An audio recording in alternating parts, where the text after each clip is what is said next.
Hey, I'm Billy from Sunday Slot Cars, and I've designed a lot of slot car tracks over my time and played on them. And today we're just going to go over the differences between pure flat pieces and using the bank turn pieces. This can apply to if you're building a wood track as well, or maybe even some other tracks with support pieces to make them banked. So the first caveat I want to say is that I don't count bridges as not being flat. Okay, when I say flat track, I'm talking purely about the pieces. I really do recommend having at least one bridge in your layout to make them even lane lengths. Although on the third option here, you're going to find that's not really possible. And the other thing is, I'm not going to go through the negatives of each course type because we're going through all three. I think you can figure out, if I'm saying one is the fastest, that the other two are obviously slower. And obviously, I'm going to say, if I don't say something, that means you don't really have to worry about it. And I might miss something, but what I'm talking about is that if I calling the bank curve the fastest track type, don't think the hybrid is faster than the flat. That's not true. If you're putting in like one bank turn in your layout for the flat track, it's not really going to be that much faster than a pure flat track. You're just adding one little extra speed portion of the track. All right, let's go into it. Okay, so the first thing about flat track, and most of you are going to have this in the from your starter set, although there are some starter set exceptions, is it's going to be the easiest to put together. So bank turns are on an angle, like they're angled out, and so you have to align your straight track, the straights, to clip in, or flat turns, but whatever, you have to align them to clip in, and that could be a real pain. Well, just mainly the flat track sections, because they do need some time to bend down. If you're making this on wood, you're also going to need some time to make it gradual. If it was too sudden, your car is just going to fly right off and pop right out. That's one major thing that's easier with this compared to the rest. Easiest to catch fence, barring any hills, if you're making any hills or something, but it's the easiest. Flat track's the easiest to catch fence. You're just putting catch fence around a table. It's not like you have to clip it onto the track itself or make the catch fence section higher in different places. Your lane changer should work wherever. Now, obviously, you need to do a straight piece before a lane change. However, what I mean is that there shouldn't be any weird sections where your lane change doesn't want to fully clip or switch lanes after a car goes through. That can happen on bank turns. Now, the hybrid track, the main draw to this is going to be the sheer variety of turns. So you have to go through different speeds to different turns, but going through a bank turn is very different than going through a flat turn. So you get that nice variety of options, which the other course types are not going to have.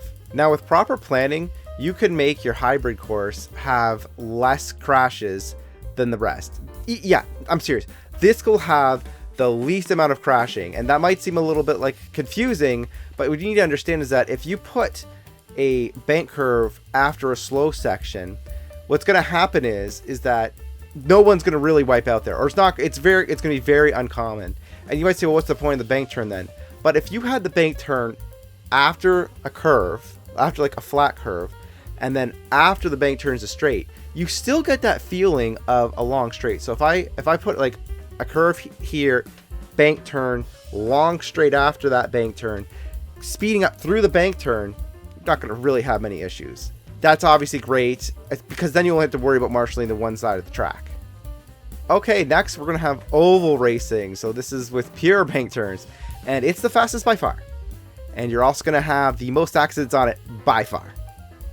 You're also going to be doing the most lane switching just because of how close the cars will be together. This is a very, very fast course type, and that can definitely be a bit of an issue because the lane changes are only going to work in certain spots, and that also means the control units only be able to properly read lap times in a certain spot as well. So keep that in mind, that lane changers, they don't like being on an angle. I find if you angle them with the track, that helps. So for example, instead of if I have two bank turns, let's say we have an oval here, I want to use some supports or push the straight track so it's angled with the bank turns. So if the bank turn's angled like this, you're going to put some supports underneath some straight track to keep that angle going, and then it can go to the other bank turn, and then you should be okay. You're still going to want to have to play around with where you want to put your control unit in your lane changers, that's for sure. Gas was also going to be a bit harder. You might want to get the straight. So it's the chicane. Yeah, that's what it's called. It's the chicane. Oh no, it's not called the chicane. It's whatever. I'll show you a picture of it. It's like a high-speed way of getting into the pit lanes. So instead of having to do the normal way, and normally I'm against this, but the reason why I'd say to do this is because you're just driving so fast. It can be very hard to slow down without somebody hitting your butt. Some people might want to tell me, oh, well, you're also gonna need like a longer track because it's so fast. It's gonna be hard to pass people. Like it's gonna be hard to put 6 people on. But the truth is that any of these courses would really appreciate, you know, I'd say 14 foot you can get away with. 16 feet would be what I'd recommend for 6 cars. You could definitely do 6 cars on these layouts if you don't have that amount of space. I'm just saying more space would be better. So I hope you enjoyed these tips, and I will talk to you later. Bye-bye.